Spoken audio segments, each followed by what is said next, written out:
നമുക്ക് മിക്സിയുടെ ജാറിന്റെ മൂർച്ചയൊന്ന് കൂട്ടിയാലോ? അപ്പം നമുക്ക് ആ ടിപ്പിലാണ് ഇന്നത്തെ വീഡിയോ. അപ്പം നമുക്ക് അതിനായിട്ട് കുറച്ച് കല്ലുപ്പ് ഞാൻ ഇതിലോട്ട് ഇട്ട് കൊടുത്തിട്ടുണ്ട്. ഞാനിപ്പോൾ മഞ്ഞപ്പൊടി എടുത്ത സ്പൂണിലാട്ടോ എടുത്തത്, അതുകൊണ്ട് ഒരു കളർ വ്യത്യാസമേ.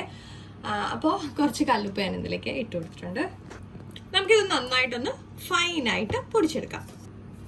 അപ്പോൾ നല്ല ഈസി ആയിട്ട് ഞാനിവിടെ ഒന്ന് ഫൈനായിട്ട് അടിച്ചെടുത്തിട്ടുണ്ട്.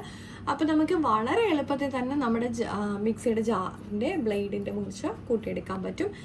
നമ്മൾ ഉപയോഗിക്കാതെ മാറ്റി വെച്ചേക്കുന്ന മിക്സിയുടെ ജാറാണെന്നുണ്ടെങ്കിൽ, കാരണം നമ്മൾ ഡെയിലി ചിലപ്പോൾ എല്ലാ ജാറുകളും ഉപയോഗിക്കുന്നുണ്ടാവില്ല, അപ്പോൾ നമുക്ക് അതാണെന്നുണ്ടെങ്കിൽ പോലും ഇതുപോലെ തന്നെ നമ്മൾ മാസത്തിലൊരു ദിവസം ജസ്റ്റ് ഒന്നിങ്ങനെ ഒന്ന്, നമ്മുടെ വീട്ടിൽ എപ്പോഴും സ്ഥിരമായിട്ടുള്ള സാധനമായിരിക്കും കല്ലുപ്പ്. പൊടിയുപ്പിനേക്കാൾ എപ്പോഴും എഫക്റ്റീവ് കല്ലുപ്പ് തന്നെയാണ് കേട്ടോ. അപ്പോൾ ഇതുപോലെ ഒന്ന് ട്രൈ ചെയ്ത് നോക്കണം. അപ്പോൾ നമ്മുടെ ഇന്നത്തെ ഈസി വീഡിയോ ഇഷ്ടപ്പെട്ടിട്ടുണ്ടെങ്കിൽ ലൈക്ക് ചെയ്യാനും ഷെയർ ചെയ്യാനും കമൻറ്റ് ചെയ്യാനും മറക്കല്ലേ. എല്ലാവരും സപ്പോർട്ട് ചെയ്യാറുണ്ട്, പക്ഷെ എന്നാലും ഇനിയും തുടർന്ന് എല്ലാവരും കാണുകയും സപ്പോർട്ട് ചെയ്യുകയും എല്ലാം വേണം കേട്ടോ. അപ്പോൾ നമുക്ക് അടുത്ത വീഡിയോയിൽ കാണുന്നവരെ നന്ദി, നമസ്കാരം.